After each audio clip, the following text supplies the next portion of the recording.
the warmth. It's an honor to be back here. I didn't expect to be back here so soon. I was here in June. Before I tell you why I'm here, I want to just give a shout out to Esther if she's in the room, because without her facilitation, it wouldn't be here. So thank you so much. Behind every great man is a great assistant. So, I'm not great, but I'm trying. Anyway, I got to get comfortable here, so give me a second. Yeah. Because we got some interesting work to do tonight. So let me be time. Okay. I also want to give a shout out to the wonderful Shachanim that are here, Bezi Kupawasel, Lisa Rubin, and all the people who are doing such great work to help the singles in Eretz Yisrael. So thank you. All right, here we go. Why am I here? I think the reason why I'm here will explain about a lot of what I see. Oh, I think it's also behooves me to give a little background. Most people know my background, but I think it's for those who were never here, who never heard it. I'll tell you. I was born in Cairo, Egypt. My father's family came from Syria. My mother's family came from Odessa, Ukraine. So call me half-half. Chatzi chatzi. My father is Sephardic and I'm Ashkenaz, and my mother's Ashkenaz. My father and my uncles were Talmidim of Rabbi Yosef, who was chief rabbi of Egypt. So there's a nice connection there to Lundus and the Torah, which is very important in our lives. We came to New York. How we got there is a story in itself. One day I should tell it to you, but that would take too long. We were settled nicely into the community, the Sephardic community in Brooklyn. At the age of 12, one of the Gedolei Hador, Litvish, moves right into our community. Everyone knows him throughout the world, Rabbi Miller, and he would become my Rebbe at the age of 12. And he would teach me so much. I didn't make a move without him. Even my wife he picked, everything. So at least he gave a certification on that. So, and I learned a lot from him in terms of human relations and how to understand people and guide people. After I became a physician, I was a doctor in sports medicine and foot surgery. My passion was to help young people, especially young guys coming back from Israel, who were now starting the dating process and coming to my classes. Because I had said to myself, I'm no longer getting up, stage, residency, 3, 4 in the morning, I'm done with that life. I want to be able to learn Torah half a day and practice the other half. So in the mornings I gave classes to boys and girls, different obviously about aspects of Chumash, Mishnah, Gemara. Many of them came to me with questions on dating, and that started my interest. It piqued my interest. That was 30 years ago. I would go on to be very involved with many people and many shuls that were started for young guys in Brooklyn. I was the Rav for, volunteered at. I taught University of Miami, Teisha Torah Samech for 6 years. Had thousands of people come to my house for Shabbat, for Shabbos. I was discovered. I just did my own thing, teaching dating, because I thought people needed to have a toolbox of how to do this right. I was discovered by Torah Anytime about 8 years ago. Someone came in and said, we heard you doing interesting things. They taped me, and it became an international thing, literally, overnight. Because I guess what I was teaching, people weren't getting elsewhere. So how to do this and how to do this right. And I guess the coup de grace was 2 years ago. My friend Elisa Ben Shalom invited me to come on Netflix. I said, no, I'm not interested in that right now. She said, if Ronit Pollin went to Beisakov of Bar Park and as the producer tells you that she got Haskama from Shmuel Kamenetsky, would you do it? I said, I'll consider it. So we did it. And Baruch Hashem, we had some fun with it. We made a Kiddush Hashem. Okay, so I'm going to start with some core principles, and then I'll tell you what I'm seeing. I have a very international practice. What I do is I meet with people on Zoom or in front of me, WhatsApp video, talking to them about their lives, their dating lives, what's happening, what's getting in the way. And over the years, I've literally had thousands of interactions with people. So I'm going to share with you what I'm seeing on the ground. And what are my thoughts about it, what are my conclusions, what we can do to better this thing. Let's start with the spiritual concept. Everyone is following Emunah today. A righteous family lived in dire poverty in Odessa, Ukraine. One day there's a knock on the door. The head of the household opens the door and sees a group of men smiling from ear to ear. He said, come on in. He was a noble man. He wanted to invite these strangers to come in. And they said to him, the first one says, I'm Emunah. The second one says, I'm Simcha, I'm happiness. The third one says, I'm wealth. The fourth one said, I'm good health. And the fifth one said, my name is Bracha, blessing. welcome to my home, please come in. I said, no, they said. You can only choose one of us. We told you who we are, but only one of us can come into your home, so make a choice. If that's the case, he said, I need to consult with my wife and children, I'll get right back to you. So he huddles with his wife and kids back in the kitchen. He comes back, and they said, which one do you want? Do you want emunah? You want bracha? You want good health? You want wealth? What is it you want? You want, which blessing would you like? And he said, we did a vote, and we all decided we want emunah. When emunah entered their home, every one of the other guests came in as well. And he said to him like this, had you chosen bracha, had you chosen wealth, happiness, one of us would have come. The fact that you chose emunah, we all come along. Emunah is the doorway, ladies and gentlemen, that can produce bracha, that can produce simcha, that can produce health. That's so important. And so we have to remember that, first and foremost, in our pursuit of getting married or remarried, focus on that. Let me start with a great Yerushalayim story. It's about a bacher who went to yeshiva here, who had gone out with several girls, and didn't work out until he met a certain girl from a Miyuchas family, very special family. They went out a few times, the dates went well. He says we were a perfect match, and we got engaged.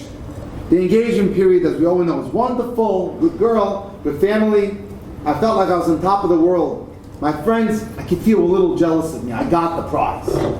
And so, as time flew by, we set the date for the wedding for Thursday, December 15th.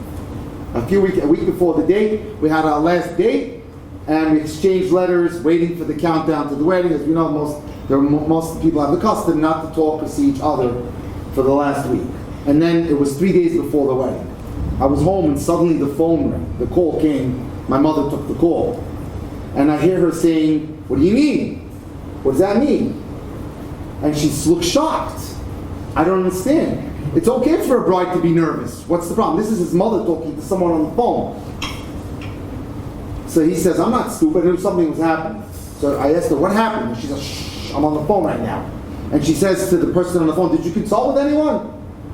It's final? These are the words coming out of her mouth. My mother puts down the phone and she bursts into tears. Zalmi, they canceled the wedding. It's off. 3 days before the wedding. The scene, he says, is frozen in my mind. I could still see the expression of my mother's face. It took me a while to get the whole story. My mother said that it was their final decision, that she had several opportunities during the engagement or times that she wanted to cancel, but now she just decided it's off. The next 3 days were more humiliating than anything in my life. Imagine, you sent out all the invitations, everyone's expecting a major simcha, and now 3 days before the wedding, you've got 300-400 people on your wedding list, and everyone has to be called and told it's off, it's off, it's off. There's no more busha in the world. I remember one of my dearest friends had a situation like that 5 or 6 days before the wedding. I remember driving by the shul the night of the wedding and seeing the place just quiet and ghost town. And I said, what was supposed to have happened? But anyway, let's go back to our story.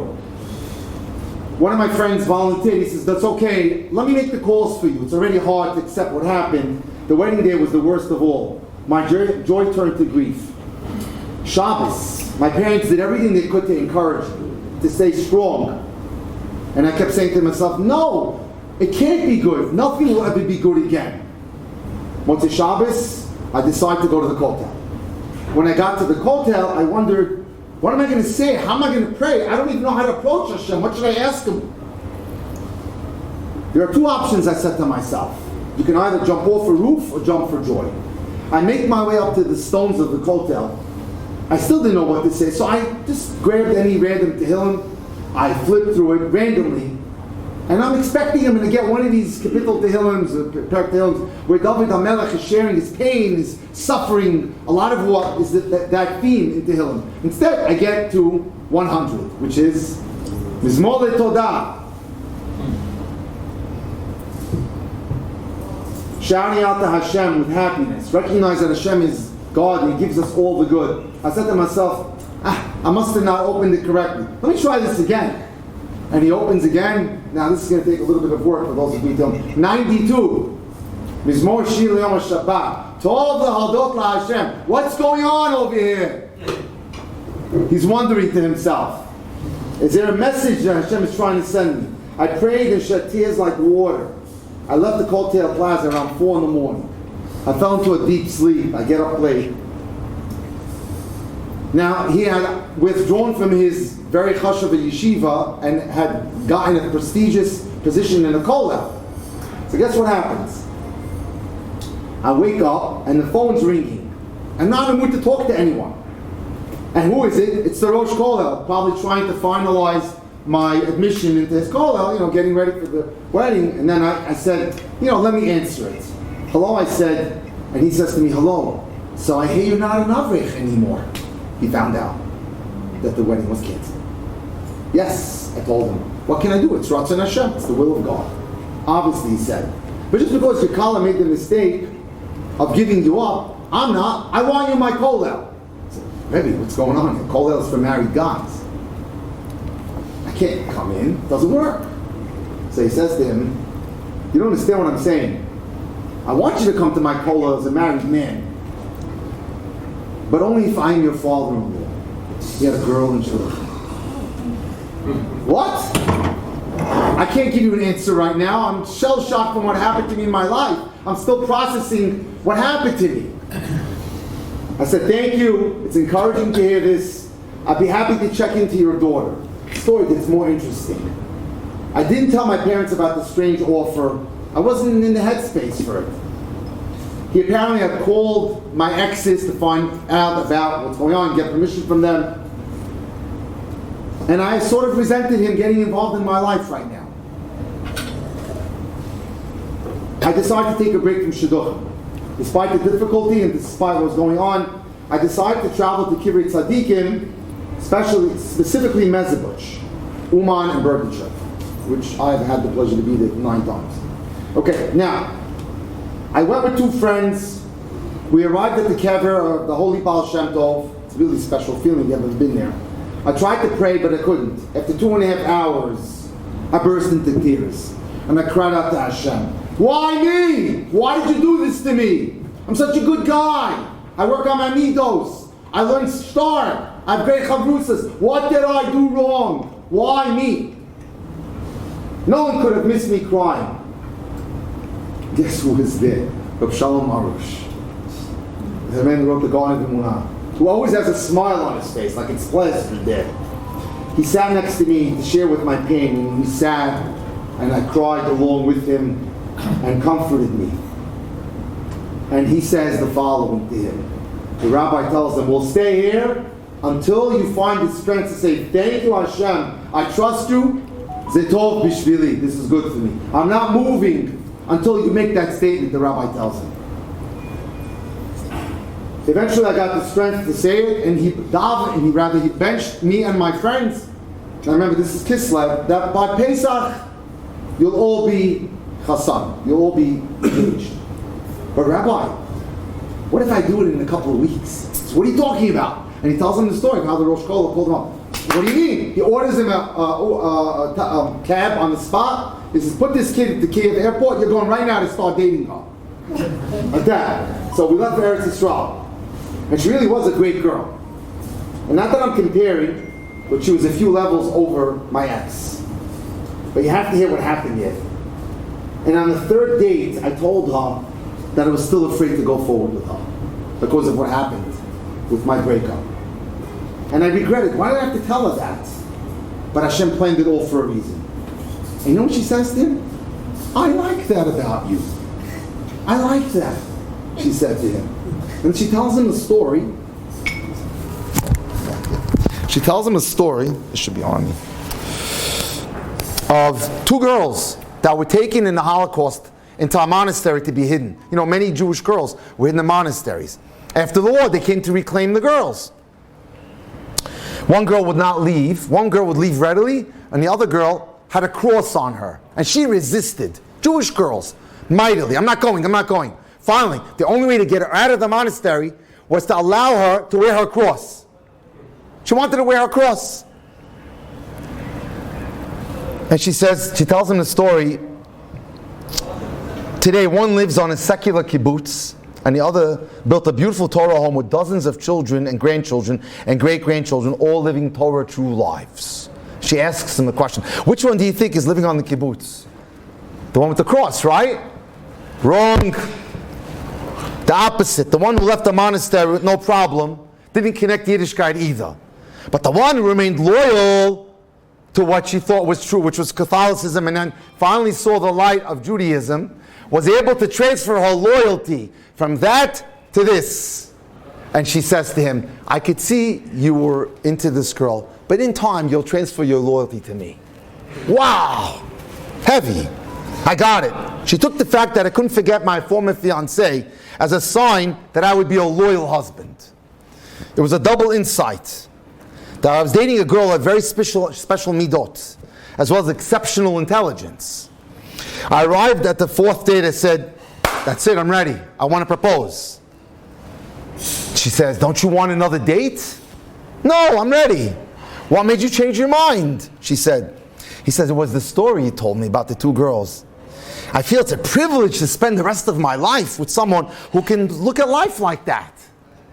Looking at the good in people. Such depth. And we got engaged. And then we got married. And then guess what? Someone wanted information about my ex. Because they wanted, for shidduch. And I heard you broke up with her. No, I didn't. She broke up with me.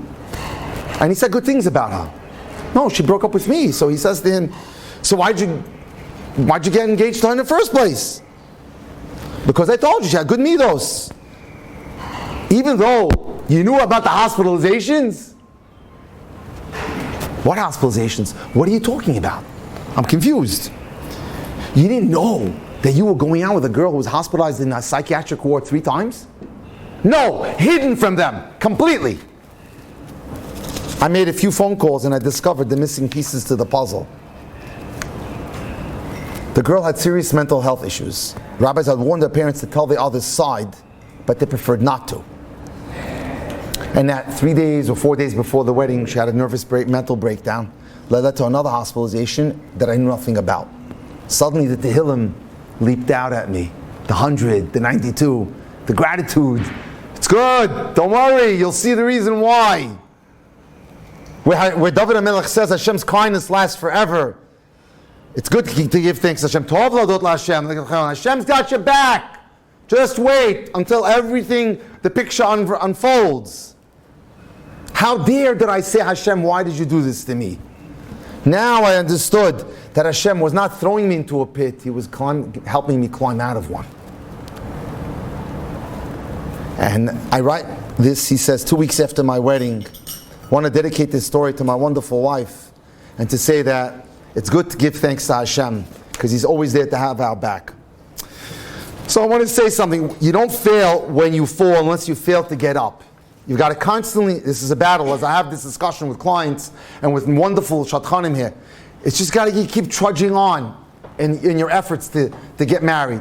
And you can have dips in the system, but you have to surround yourself with people, Rabbanim, Rebbitzins, good friends, that can help always give you the chizit to keep you strong.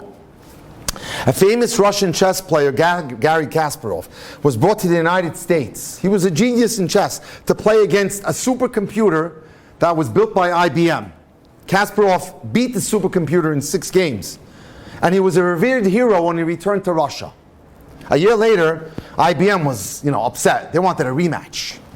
They brought him back for a rematch called The Man versus the Machine, which Kasparov lost to IBM. When asked for an interview after he lost, how'd you lose? And he said the following: IBM didn't build a computer for chess. They built it to beat me. They figured out my weaknesses and they went after me.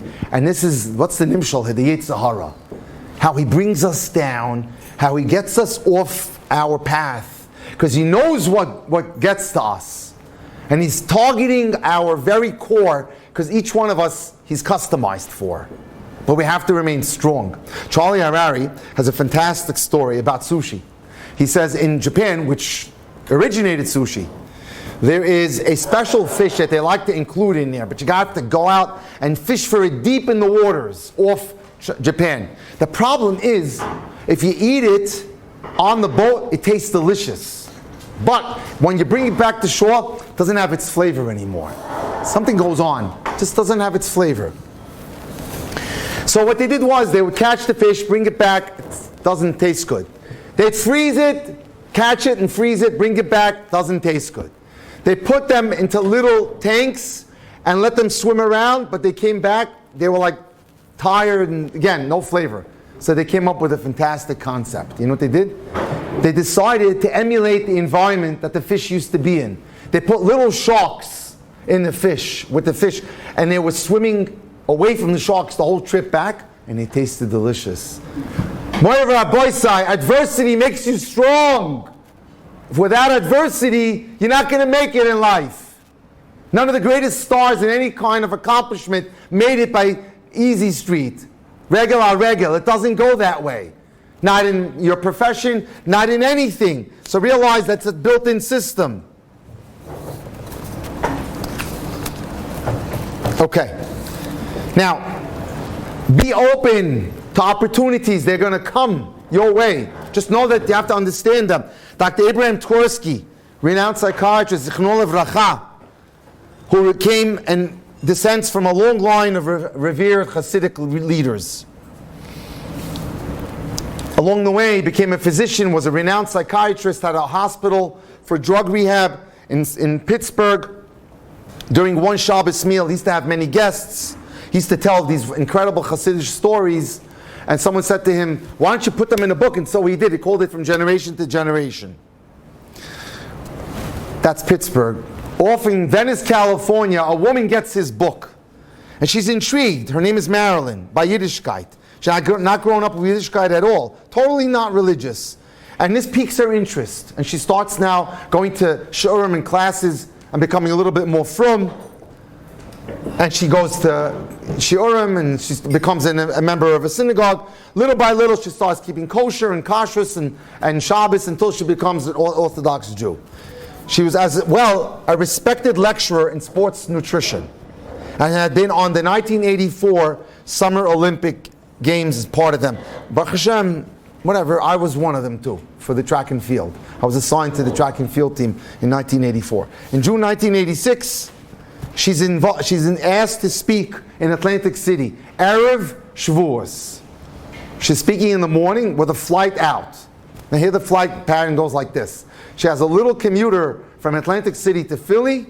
From Philly, she catches a small little jet to Pittsburgh. In Pittsburgh, she takes a super jet all the way to LA. She gets on the first leg, no problem, from Atlantic City to Philly. Philly, she's now looking at the monitor, delayed a half hour, delayed an hour and 20 minutes. And she's saying, oh my gosh, she has a 10-year-old son at home, David, and he's going away to sleepaway camp for the first time. And what a tragedy.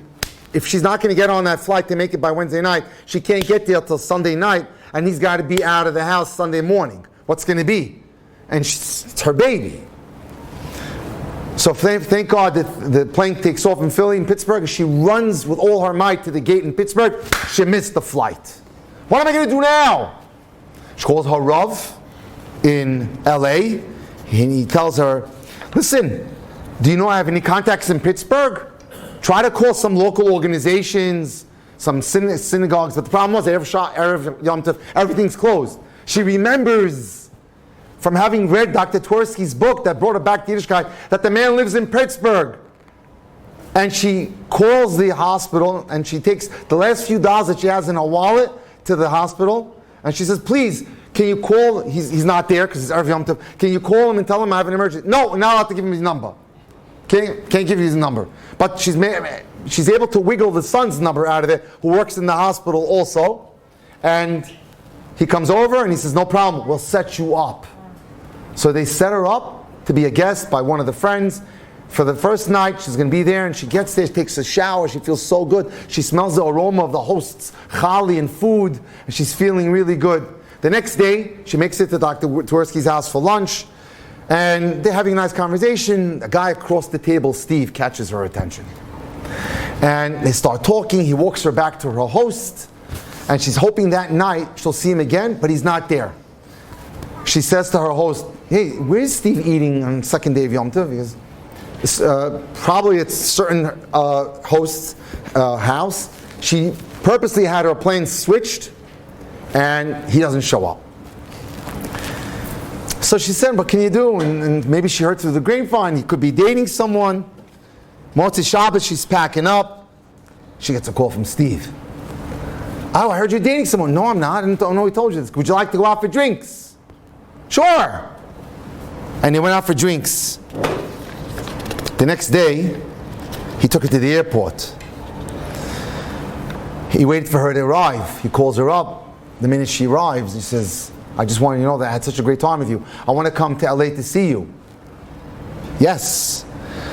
And he came to LA to see her. And 7 weeks later, they were engaged. And Marilyn came back to Pittsburgh. And after that, they got married, not far from the Twerskis. And they had 4 children together. Their fated match was set in motion long before. Now, who was the young gentleman who suggested to Dr. Tversky that he should publish his first book? Steve. So let's keep going. Can I share a poem with you? Her nose is too long, her lips are too wide. I couldn't possibly take that girl for a bride. She jabbers out questions, she laughs way too loud. She's not that smart, she only blends in with the crowd. What's that you say? I should give the girl a chance. Okay, if you say so. I won't trust my first glance. Well, what do you know? Boy, am I ever surprised. That girl has so many pluses that was somehow disguised. Her laugh sounds so charming. Her question, her brightness was her modesty so sincere. I was so arrogant with my endless demands. Now I'm humbled to see the work of Hashem's hands. I'll always be grateful for such a wonderful wife whose menschlichkeit has enriched the days of my life. Now I'm a new father and I have to disclose my precious baby has a gorgeous long nose. How many shidduchim are dismissed for what seems to be silly reasons? Okay, you have a right to have a certain degree of discrimination. But there comes a time when I can speak for the shadchanim that are here, can sit there and I want to hit my head on the wall. For certain, and it's been a tough year. Everyone's telling me this. Not only in Eretz Yisrael, but it just seems to be a heavy year in the area of shidduchim, where we need to have double dose of chizuk. And I'm hoping giving myself chizuk here, because we work so hard, and we really want the best, and we especially care more about the older singles than we care about the younger ones. The younger ones don't need us, the older ones, they're the ones that really want to help. And the problem is, people are not setting up a plan of what to look for and being reasonable and being realistic in terms of what they could possibly consider. A plan means one of the things that are for me required for anybody that I help is you have to sit with me or anyone else and give me your top 10 needs list. What do you need in a person to make you happy? Now this is nafka mina between wants and needs. A want is superficial. Wealthy, has an apartment in Yerushalayim, will take you to Miami for the winter. No, that's not what we're looking for. We're looking for, above all, we want midos. Again and again, when I sit with divorced people, it's about the lack of midos. That's the issue. The lack of consideration. There wasn't enough homework done, whether it was anger or lack of generosity. We hear it all the time. And without a plan, you're going to just continue to go out with your head revolving like a bobby pin. You can't do this. You need a plan. Very important to have that. Because you need to be able to see beyond that person to what's going on. So let me give you a story going back 35 years ago in America. Today, laser treatment can help facial birthmarks. Now, when I was in medical school, there was a diagnosis called strawberry hemangioma. Chas v'shalom, you were born, this person was born with red defect, a red stain. It's called port wine stain, another name for the diagnosis. And the story is about a girl named Kelly Johnson, a baby of extraordinary beauty, except for one flaw, the large red or crimson birthmark that stained the right of her face, or from the under of her eye all the way up to the middle of the area right here.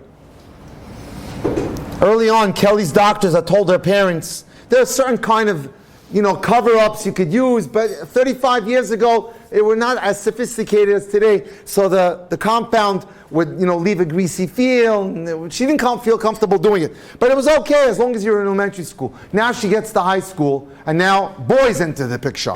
And they make fun of her. It's hard. She graduates, goes to a local college, so her friends start to get married. She says, you know what? Let me just go to New York City. She gets a roommate. And her roommate, by contrast, has a very busy social life. Guys coming around all the time, picking up for dates, and nothing's going for her. She's too embarrassed to even get into the scene. People say to her, come to the party, I have a friend for you. Joe or Harry and Steve. No, it's okay. She gets so embarrassed from herself and her defect. One evening, her roommate dashes into the apartment. Oh my gosh, she says to her, I'm running late. And my date's going to be here in 10 minutes. There's no way I'm going to be able to be ready. I have to shower, get together. Can you do me a favor, Kelly? Can you just entertain him in the living room until, I'm ready? But. No buts, Kelly. You have to help me out on this one. Sue, I can't do this. Hopefully, maybe he'll be late. Well, to her mazel, the guy showed up on time. And he knocks on the door. And she's saying to herself, he's going to freak out when I open the door and he sees my port wine stain, the strawberry colored, this figurement. It didn't. He knocks on the door and says, hi, I'm Keith.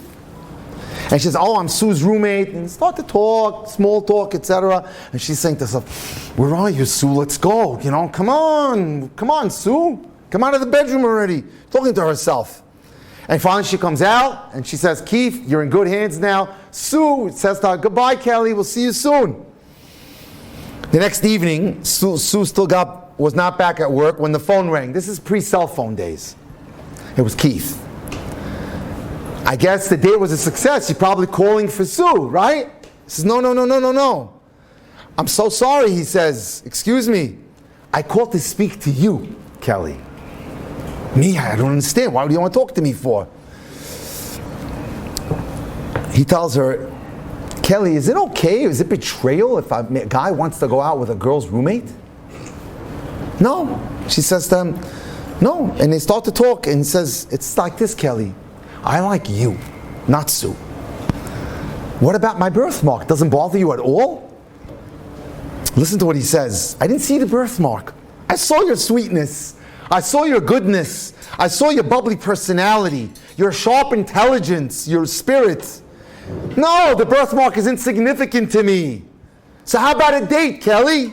30 years later, they have 5 children, 4 grandchildren, and a very happy marriage. Sometime in their marriage, Baruch Hashem, laser treatments were introduced that were able to completely remove the birthmark.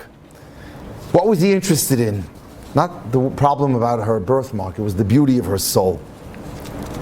Searching for the Bashert can be one of the most challenging times in our lives. To complicate matters, we seem to be stuck in what's called Olam HaDimyon, the world of fantasy, about who we want in our future spouse. And that's creating a lot of problems. We're all spoon-fed fantasy tales. Disney has done an amazing job. And romance stories from early childhood. We simply will meet Mr. X or Miss Y and we'll fall madly in love. Doesn't work that way. Unless you think that these so-called problems have not infected the religious world, you're wrong. It's infected us plenty. Not only do these fantasies disrupt the dating process, they give us a very distorted view of what we think marriage is. Yes, in the fairy tale, the happy couple walks happily ever after, but that's not life. How about the very first day after you're married and she says, take out the garbage? Life is a different story. So we take it for granted. The fact is that dating and marriage and relationships takes a lot of work. Unfortunately, we live in an era where I could take a cell phone and take a picture in Yerushalayim, and my friend in London or in New York has it 2 seconds later. What has that done to us? It's created a situation where I expect results now. I want results now. If I don't like him or her after the date 1 or date 2, I'm not interested. There's no more inspection. There's no more time. Relationships are completely the opposite. Everything may have advanced technologically, but human beings, in terms of dating the right way, will always remain the same. It's time intensive. It takes time. It takes time to nurture a relationship.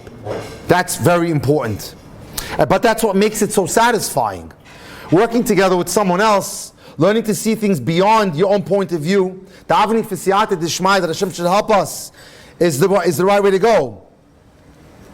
Working on it is what develops our character, which makes it so satisfying. Easy come, easy go. And the unbearable tragedy is that this fairy tale thinking, what does it do? Your bishar could be sitting right on this table or the table next to you, but you dismiss them completely. I was in LA, what I would call a perfect empirical experiment. 600 young men and women in front of me, almost to the T, 300 guys and 300 girls, and everyone says the same thing. I need to meet someone else. Someone else. And I'm thinking to myself, and I'm saying to myself, you have it all right here. You see this room? It was 20 times the size. It's the biggest Orthodox synagogue in LA. I think it used to be a church or something. It could hold 4,000 people. I said, what do you want? One of the things that my Rebbe taught us, Rabbi Dr, common backgrounds leads to common expectations. You know what you're getting already. In a sense, we're all religious, we're from, we have good values. Let's go, move it. No. So you want to remain old and getting older and older. That's what you want. Why? What's in it for you? 600 people suffering, bringing on their own suffering. The search for perfection. Grandma is sitting on the beach watching little Shimmy build castles in the sand with his pail and shovel. He looks adorable with his little baseball cap on top of his curled payas. Suddenly, a wave rolls in and washes Shimmy into the darkness of the ocean. From the depths of her soul, she cries out, Hashem, Hashem, please bring back my Shimmy. Please, Hashem, please. She's distraught. Suddenly a miracle takes place. Shimmy comes back. Grandma looks up at the sky and says, but what happened to his baseball cap? We want it all. Right? Here are some basic don'ts. Don't make unrealistic demands. Don't make snap judgments. Don't reject someone without giving him or her the same chance you would want for yourself. Don't ask silly questions like do you put ketchup on your French fries? Be friendly and be receptive when you meet someone. Give them time to loosen up, to feel comfortable. Make a proper impression. Be open-minded. Do you need to have the most gorgeous girl? Do you need to have the most popular guy? Do you need someone who's brilliant? Do you need someone with a top career? Because those people may not treat you so well. I know all about it. I see it all the time in my practice. Isn't it more important to find someone who loves you and appreciates you, who shares your dreams, your goals, and beliefs? Isn't it more important to find someone who you can respect and enjoy spending time with? And they don't have to fulfill every one of your needs. So you enjoy tennis and he doesn't like it, go play with your sister or your cousin. Whatever it is, you want to travel and he or she doesn't like it, you can travel with other people. They don't have to share. There's a wonderful shadchan in San Francisco, Dina Kushner. She sent me a beautiful email. I got to share it with you. Nobody expects to go into shidduchim and still be dating over 10 years later, but that's exactly what happened to me. After coming to the US from Russia and becoming a Baal Tshuva, I jumped into dating, hopeful and ready to build a home with an Eishes Chal to my side. Little did I know that 12 years later I'd still be searching for her. Throughout my 20s and early 30s, I was set up a lot. Some years I dated more, others less. I wasn't sure what I was looking for. I watched friends date, marry, and build their homes. As they moved on in the years past, I dated and waited and waited and waited for my bashert. Although I tried to stay positive at 32, I was feeling burnt out. Something everyone here can obviously identify with. Still, I knew I had to do my shtadlus and keep dating if I ever wanted to get married. My rabbi called me up one day and told me he had a match for me. I agreed to a phone call. Unfortunately, our first call left me feeling that this suggestion was way off base. Not for me. To be honest, the conversation didn't pique my interest. Looking back on our brief call, I asked the woman, who was a recent immigrant from Russia, what she thought about a certain popular Russian comedy TV show. I loved it. She wasn't familiar with it. In my mind, this was a clear sign we weren't destined for each other. That's shtus, you know? I was fully prepared to pass over the woman because she never heard of the TV show that I liked.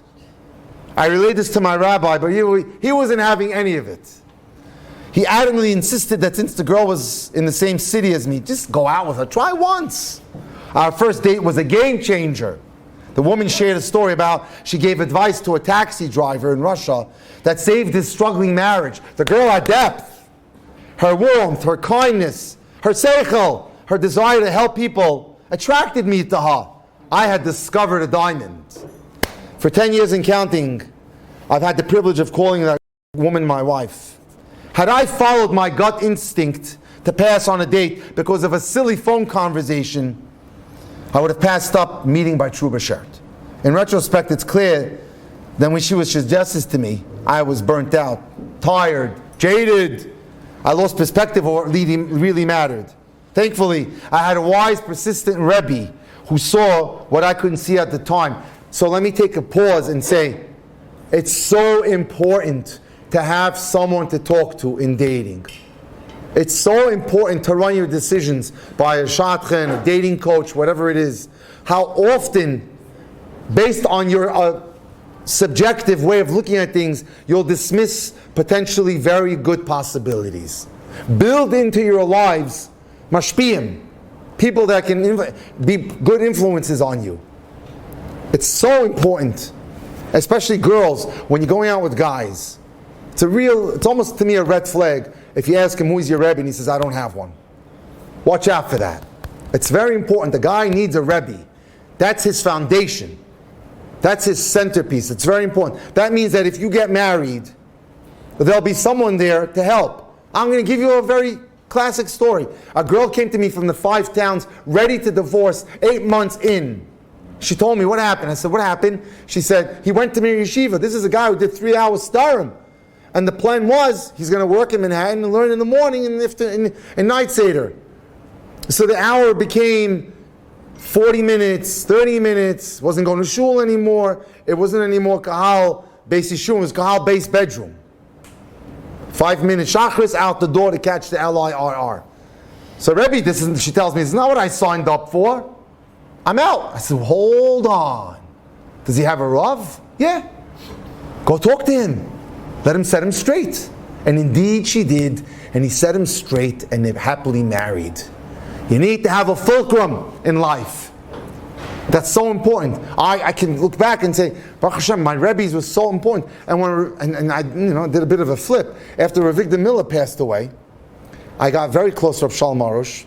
Same style, a little Hasidic more, but Rav Miller always taught us his boy did this, talking to Hashem. But the point is, you have to have a rudder in life. And without that, you could lose out on good. So what he writes, what's the moral of the story of his life?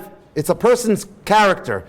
Not the shows they watch, not the interests, or the food they enjoy, the music they listen to. That shapes who they are and makes them a great person. Be on the lookout for that. That's very, very important. Watch out. We are attached to our comfort zones as we get older. And understand that getting is the main focus. And that's a problem. Because the root of ahava is hav. It's just to be a giver. But we've got our life in order, we've got our apartment, our favorite takeout food places, and everyone sends us everything today by Uber, this and that. We don't have to try too hard. But that's not the way it works. Marriage requires effort and work, and one of the most important things you need to do is to think we. Very important. Let me jump ahead. Okay, how to reframe your thinking to reveal a better you. 1, gratitude. Focus on gratitude. Steer your thoughts away from negativity. That's very important. 2, attitude. A guy came to visit me today on consultation. I said, there's no way you're getting married. You look so depressed. And the girl's going to pick up on it in 2 minutes. Yeah, you're right. I said, why? You have health. You got a fantastic job. Has 5 apartments in Israel. 5. Right? Where he lives, 2 in Yerushalayim, a palace in Hadera, he tells me, would be worth like about, told me 20 million in Deal, New Jersey. Just as big, and not happy. I said, the first and one of the most critical requirements that I ask of any of my clients to tell me, do you have Simchat Chayim? And are you looking for someone who has Simchas Chayim? Very important. But if you don't have a good attitude, it's going to be a problem. Oh, how do I get there? Emunah Bitachon, one of the most critical ways, feeling all the good Hashem has bestowed upon you. We were trained with this, Rabbi Dr. You went to the bathroom today? Have you seen what it's like to have an ostomy bag on your side? Chas v'shalom. You know? You have a job? You didn't miss a meal? You got an apartment? You go on vacations? We're all wealthy, beyond. So it's important. Balance. You need to have a healthy balance of work, family time, and time to yourself is key. Am I too busy? Am I having enough fun? Am I working too much? Do I spend enough time with my family? There was a girl who came to me. Her father is a major architect in the frum world in Brooklyn. I'd say to her, listen, be ready when I call you because I'm going to set you up on a date. No, Rabbi, I have finals. I have tests. I said, I don't care about your finals. This is about getting married. What's wrong with you? Dating is number 1. That's it. No, people, what happens is we get lost in the process of careers and we make incorrect assumptions of what our priorities should be.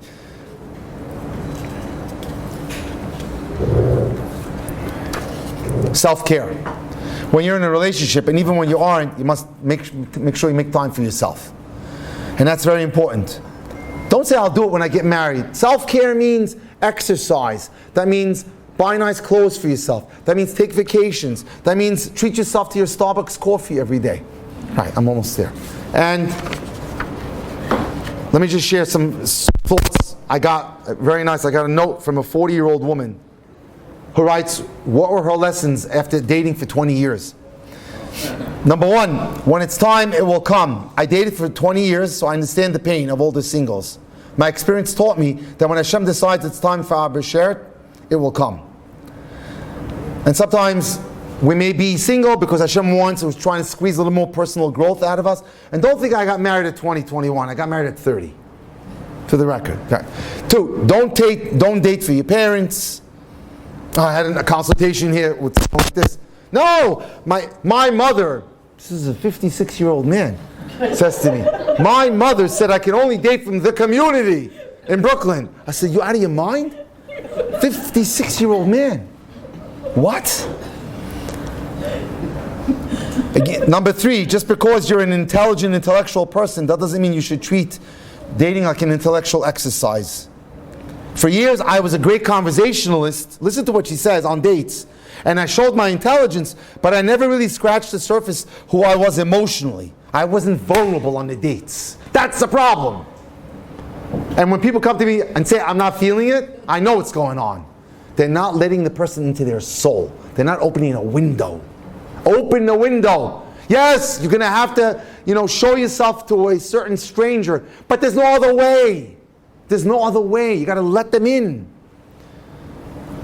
And I started working on that. I went to a dating coach. I'm not here to business, but with the help of my dating mentor, I was able to learn to get out of my head, stop doubting myself, and be present and vulnerable on dates. Very important. Okay, I'll close with a nice story just to give us some Gatz Chizuk. One of my favorite personalities in the world is Shlomo Carlebach, who was on a plane. And on the flight, he was served by a blonde, blue-eyed flight attendant. He was impressed by her sweetness and wanted to find out more about her. But the plane was crowded because they were busy serving all the people on the plane, the passengers. He wanted a cup of water and couldn't get to her. So after a while, I guess they had finished serving, he went back to the galley, the curtain was drawn. He pulls the curtain a little bit and he sees the side of his life. She's davening from a sitter. Holy sister, you're one of us, he says. She tells him the story. She says, Although her parents were not Jewish, she had always been drawn to Judaism somehow. I have no idea where this strange and deep love comes from, she confessed. And she said that she had gone to an Orthodox rabbi, undergone a conversion, and now was a practicing Jew. Shlomo and Kathy talked at length. 7 minutes later, he went back to his chair. She came to him and says, "You're a rabbi? I could use your help." She says, "Holy sister, I'll be happy to help you." Shlomo rejoined her in a nice way. He says, "Well, here's the problem. I'm in love with a Jewish guy whose parents, although not religious, absolutely will not entertain the idea of allowing me to marry him. And they've been carrying on, and they forced him not to talk to me. Rabbi, here are the parents' numbers. Could you call his parents, have a talk with them?" And Shlomo Kabach was really impressed. "Okay, I'll do my best." So he lands, gets to the hotel. He remembers he gave her his promise, and he calls the father, and this guy was no easy picnic. "Listen here, I'm a Holocaust survivor. I'm alienated from Judaism because of what God did to the Jewish people. But if my son marries a non-Jewish woman, I'll kill him." Shlomo realized that he wasn't getting anywhere with him. But it was Kathy's father, who he called next, who answered the phone, and he too was antagonistic. "Rabbi, why are you meddling in the business? Just leave it alone. It's over. Let go." "Listen," he said, "I'm just trying to help God in His work. Obviously, your daughter and his fiancé love each other very much. Wouldn't it be a shame if they didn't get married?" So the man pipes up and he tells him that makes Shlomo turn white as a ghost. "Rabbi, I got to tell you a secret no one else knows. Until your call, I was never going to share with anyone until I went to the grave. My wife and I are not really Christians. We're Jews. We're Holocaust survivors. And we came to hate our religion and we renounced our heritage. We never officially converted, but we pretended we were Christian and raised our children as secularists. To this day, they don't know the truth about who they really are." Shlomo responded, "If that's the case, Kathy's a Jew." "Yes. So now we no longer have obstacles." So I implored him, "Do me a favor. You must come and meet with me, with your daughter. And I'm going to call the boy's father and the boy." And he arranged for a meeting. The men come in, the fathers, and they're staring at each other. And in deep stares. Suddenly one of them says, "Herschel, your uncle!" They had grown up together in the same shtetl in Eastern Europe. Listen to what happens, because I want to tell you this. I don't want to miss the beat on this one. "Do you remember the pact that we once made when we were kids?" The other one says, "Yeah, why?" "How strange. We said, we were yeshiva boys together. We promised we'd forever be friends. We wanted our destinies to be linked. So to solidify our friendship, one day we pledged that when we would marry and have children, our children would marry each other." Wow, huh? And it seems that we didn't forget this pledge, and certainly Hashem did not. Against all odds, the two of the boy and girl met, fell in love, and they fulfilled their vows. Ladies and gentlemen, thank you so much for allowing me to be here today to share with you. I will take any questions, and also I'll ask, because I'm happy to help, send these around, please, to the people. Anybody who wants my help in dating, shalom bayit, or getting coached, or getting matched up, feel free to call me. So I'm happy to help. Anybody have any questions for me? Yeah, go ahead. What topics or questions would you suggest for opening up on? Great question. I feel bad. I feel really bad. It's usually part and parcel of my presentation. However, I didn't go into it because somehow I was too much into my own head, and I said, "Oh, I talk about this all the time." So let me answer the question, because I was on a podcast, David Lichtenstein, one of the biggest Jewish podcasts in the world, called The Headlines. Oh, what questions should you talk about? Repeat the question. Oh, right. So the question, you want to tell them? Yeah, just what questions or topics will open up that window of vulnerability into your soul that are important to share? Okay. So, as a byproduct of a podcast that I was on, the title that night was, "What, Dr. Cohen, what's creating the rash of quick divorces and broken engagements?" And I whittled it down to poor communication. I went back to work. I created a PDF called The 100 Most Important Questions to Ask in Dating. You're going to WhatsApp me, and I'm going to get it to you. And anyone who needs it can WhatsApp me. I have sent it out over 20,000 times, if not more, because I'm so happy you raised the subject. As a matter of fact, I want to show you something. Right? Yeah. Yeah, that number. Yeah. Right before I came here tonight, I wrote myself a note, PDF 100. Tell the crowd. It's very important because great communication leads to great results. So you'll take a look at it and see what. There's no specific on that. When you first go out, date one, it's like a pyramid. It's pretty broad. It's family, friends, what do you enjoy doing, where do you live, your shul, synagogue, Israel, maybe a little chesed. Doesn't go, and it starts. But you look at the PDF and you'll see some really fun, fantastic questions there. And again, feel free to reach out to me. If you have any questions, follow-ups on that, or you want to get trained how to ask them, I'll be happy to do that. Any other questions? Is it also categorized in first base? Yes. No. It's not. It's categorized based on categories. The reason it can't be because every relationship is different. Some people hit the magic quickly, and others need more time.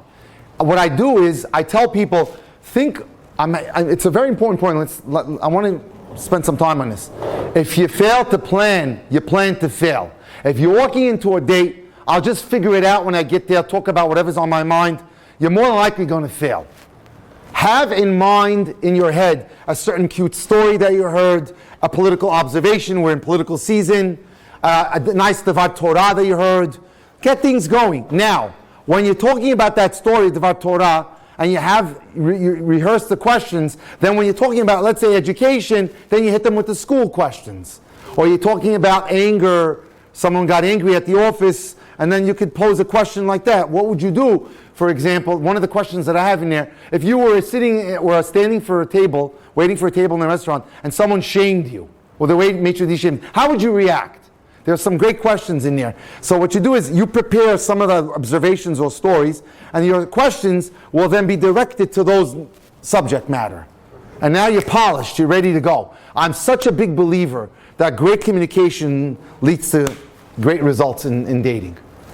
Anything else? Yeah. How important is the age factor in dating? I'll answer that question. I left on Wednesday. Sunday night, a girl from the Syrian community came to me because she was on the way to the second round of dating with, she's 27, with a 45-year-old man. And I said, yeah, you really want this? She says, yeah. I tell her why. Because we get along and we are so connecting so well, like I never did with any other guy. So I said, it's not my favorite, but I'm not stopping it. Go for it. Let me know what happens. So when I get back to New York, she'll have to tell me how it went. I think people are making mistakes there by excluding. I'm not telling you to go for that kind of age group, the age divide. It's pretty strong. But certainly, be open-minded. Be open-minded. A lot of people are not open-minded there. And it's about the connection that's formed. Many people, I hate to tell you this, chas v'shalom, but I'm in my low 60s. A lot of my friends that I grew up with are not around, so there's no guarantee anybody's going to live any longer than anyone else. If you feel a connection and you feel good about being with that person and you enjoy their company, age should not matter. Anything else? Go ahead. Rabbi, thank you so much for your energy. It's like infectious. Thank you. Pumped up. Thank you. 2 questions. 1, how long should the first date be? And 2, how important is hashkafa, and how much should that play a role in identifying who's the right person? Great question. So my stock response to date number 1 is about 3 hours. Includes the picking up and dropping off. In Israel, it's not. That's not a. Yeah. So how is it here? Hour and a half. An hour and a half. Okay. Maybe. Yeah. Okay. Fine. It's good to know. Yeah. How important is hashkafa? Critical. I'm happy you raised that subject. One of my favorite lines is, love and romance is not 2 people staring at each other. It's 2 people looking out in the same direction. If you're not looking out in the same direction, that's why mishkafayim comes to the word hashkafa. Which direction is she or he looking out? It's very important. If you have a hashkafic differences, eventually there'll be a fracture in that relationship. Anything else? Look, one of the greatest comments that my Rebbe Avigdor Miller taught us, and I'm a very big believer in this, look for an idealist. Someone has ideals, they live for something. Yeah, Eleanor Roosevelt says, people who talk about people are low, people who talk about ideals are great. I want to help a soup kitchen. I want to volunteer for special needs. Let's say it's the guy. I want to make lots of money so I could sit and learn half a day. Look for idealism. That's what I know. When I got married, I went out with a lot of girls. And okay, some of them, their fathers a lot of money. That wasn't what interested me. My wife was a Baalat Shuvah who flipped the whole house around. You understand? Her parents came from Baghdad. My father-in-law was in Sahel, 5 wars in counterintelligence. Actually, he sat outside Cairo while I was inside Cairo in 67-day war. And he heard every conversation between Assad and Nasser. But unfortunately, and this is a family that grew up in the footsteps of the Ben Ish Chai in Baghdad. But Israel messed things up a little bit. And my wife in high school, Baruch Hashem, was fortunate to go to a from Beis Yaakov style. She turned the whole house around. That's what I was looking for. Idealism. Someone who wanted to build a home with me, that the same style home. That could be, different levels, but look for idealism. It's key. Anything else? Yes. Betach. That's part of the whole dating thing. If you're not clicking and connecting, you need to connect. That's coming with vulnerability. Opening up, feeling comfortable. You need to be able to share your private life eventually. Yeah, with them. So maybe I should step back and tell you something. Again, there's so much to cover. Okay, how do I know if I'm dating the right one? Say the formula that I usually use all the time, and I teach it to people. P-A-I-R reads pair. P, physical attraction. Must have physical attraction. It could take time. 2 dates, 4 dates, 5, 6 sometimes. But give it time, but it has to be there. And A is admiration and acceptance. You have to admire the person that you're dating. There's something special about him or her that you like. And acceptance is understanding that none of us are perfect. Everyone has a flaw. Can you live with the flaw? He got kicked out of 2 high schools, but he got himself straight. She had problems. She used to hang out in the street. But now she's doing great. So can you look beyond that? Or a medical condition. Can you look beyond the medical condition? Yeah, he has diabetes or she has diabetes. But it's controlled. It's managed. Okay? That's what I'm leading to. Emotional intimacy. You need to be able to be vulnerable and to be able to talk to each other and become good friends. Well, how long that takes, don't anyone put pressure on you. Some people in the very frum circles, 4 and it's done, 1 and done. Others, 10, 15, no pressure. You'll get to that final destination when you'll get there. And R is respect. By the way, I have to share a story. I told you I was a physician. So 2 years ago, I needed to have something done with the Department of Health in New York. It's a great story. And I called the New York Medical Association who recommended a lawyer in Buffalo. The guy's name was Feldman. Totally fry guy. We're talking about life. I told him I'm religious, this and that. This is not. He's totally chiloni, but a nice guy. As a matter of fact, Ashkenazi fellow who did a master's in American University in Cairo. And he and I are talking in Arabic. I speak fluent Arabic. And like, wow. We're talking. And then, okay, he tells me that he had a hearing in Manhattan. He flew down on JetBlue airplane to Manhattan, did the hearing, and took an Uber back to JFK. On the way, clouds formed, there was thunderstorms. He gets to the JetBlue terminal, and they tell him, Mr. Feldman, there's a delay because of the weather. Why don't you go over to the TWA hotel? It's a nice hotel there in JFK, and have a drink by the bar. We'll call you when the plane is ready to go, when we're about to board. He calls me from the hotel. He goes, what the heck is going on here? There's 150 Orthodox couples on dates. It's a famous spot for dates. So I said to him, I'll tell you what's going on. Matthew, that's real dating. That's real dating. Not what you guys waste your time, 4, 5, 6, 7 years together, living together, all that shtus. Means nothing. They're asking targeted questions. They're trying to determine if the person sitting on the other side of the table is their soulmate. They're going to get to their answers quickly because they know what to do. And that's what we're trying to sell here. You understand? There's a right way to do this, a seichel way to do this. May I wish my bracha on everyone here. I should be able to continue coming back there to Salt to attend more weddings. All of yours, Until Mashiach comes, thank you.